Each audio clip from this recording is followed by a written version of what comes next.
আমি অভিজ্ঞতার সঙ্গে এই মুহূর্তের গুরুত্বপূর্ণ খবরের দিকে নজর রাখবো। গ্রেফতার করা হয়েছে সিপিএম নেতা নিরাপদ সর্দারকে। গ্রেফতার করা হয়েছে সন্দেশখালী কাণ্ডেই। এবার সিপিএম এর প্রাক্তন বিধায়ক নিরাপদ সর্দার, তাকে গ্রেফতার করলো কলকাতা পুলিশ।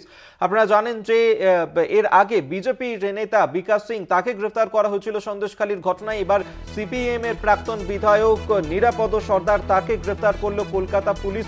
সন্দেশখালীর অশান্তির ঘটনায় তাকে গ্রেফতার করা হয়েছে।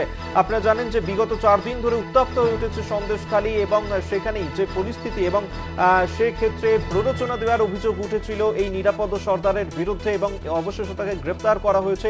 বাঁশদ্রোণী এলাকায় একটি বাড়িতে তিনি ভাড়া থাকতেন, এবং আজকে তাকে বাঁশদ্রোণী থানাতে নিয়ে যায় পুলিশ। দীর্ঘক্ষণ ধরে তাকে জিজ্ঞাসাবাদ করা হয়, যেখানে সিপিএম এর শীর্ষ পর্যায়ের নেতৃত্বরা তারাও সেখানে উপস্থিত ছিলেন, এবং এই ঘটনাতে অবশেষে তাকে গ্রেফতার করা হয়েছে।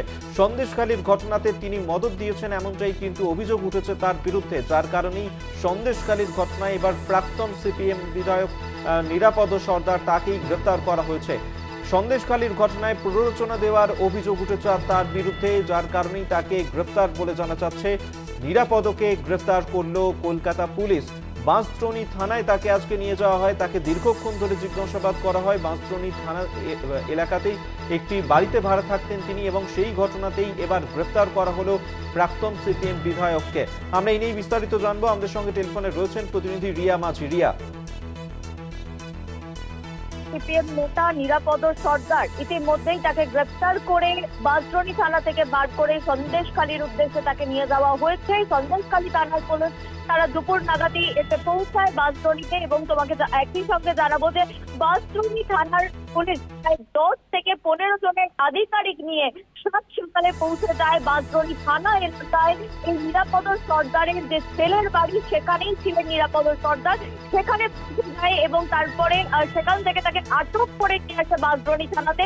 বেশ কয়েক ঘন্টা, প্রায় 3 থেকে 4 ঘন্টা তাকে বসিয়ে রাখেন। তারই মধ্যে এই সন্দেশখালী থানার পুলিশ তারা এসে উপস্থিত হন, এবং যেমনটা কলকাতা পুলিশ সূত্রে খবর পেয়েছিলাম যে তাকে তাদের কাছে একটি ইনভিটেশন এসেছিল, রিকুইজিশন এসেছিল, এবং যেখানে বলা হয়েছিল যে তাদের কেসে অ্যাকিউজ যে এই নিরাপদ সর্দার, সেই কারণের জন্য তাদেরকে তাদের হেফাজতে লাগবে, এবং সেই কারণের জন্যই কলকাতা পুলিশের তরফ থেকে অ্যাসিস্ট করা হয়েছে বসিরহাট পিডিকে।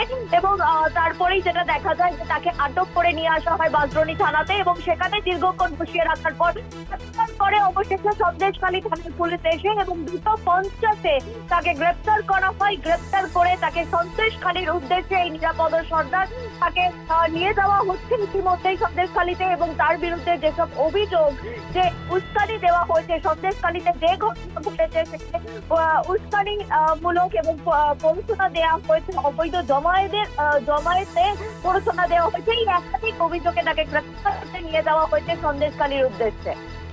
বেশ, রিয়া মাঝি, এক্ষেত্রে যেভাবে এই সিপিএম এর প্রাক্তন বিধায়ক তাকে গ্রেফতার করা হলো সন্দেশখালীর ঘটনাতে, বারবার তারা বলছেন যে তাদেরকে চক্রান্ত করা হচ্ছে, এবং সেই কারণে তাকে এইভাবে গ্রেফতার। সিপিএম এর শীর্ষ নেতৃত্ব, তাদের কি বক্তব্য?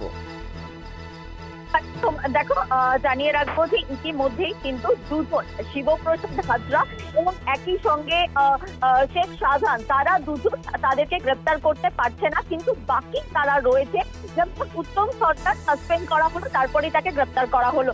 বিকাশ সিং বিজেপি নেতা, তাকেও গ্রেপ্তার করা হলো, কিন্তু অবশেষে সিপিএম নেতা নিরাপদ সর্দার, তাকেও গ্রেপ্তার করা হলো। এবং এই জায়গা থেকে দাঁড়িয়ে সিপিএম এর যারা রয়েছেন, যারা শীর্ষকর্তারা রয়েছেন, তারা যেমনটা জানিয়েছে আজকে বাঁশদ্রোণী থানা থেকেই যেমনটা জানানো হয়েছে, তারা বলেছে যে আজ থেকে বিভিন্ন থানায় ও ব্লকে ব্লকে তারা বিক্ষোভ কর্মসূচি করবেন সিপিএম এর জেলা নেতৃত্ব ও রাজ্য নেতৃত্বের তরফ থেকে। এবং পাশাপাশি তারা এটাও বারবার বলছেন যে এই যে অভিযোগ সন্দেশখালীতে, যেগুলো সেটা মূলত যাদের বিরুদ্ধে উঠেছে, যে শিবপ্রসাদ এবং শেখ শাহজাহান এবং তাদের ঘনিষ্ঠ উত্তম সর্দার, তাদের মধ্যে উত্তম সর্দার ছাড়া আর কাউকেই গ্রেপ্তার করা হয়নি, কিন্তু পুলিশ তাদেরকে সেন্টার দিচ্ছে বলে এমনটাই অভিযোগ এনেছে।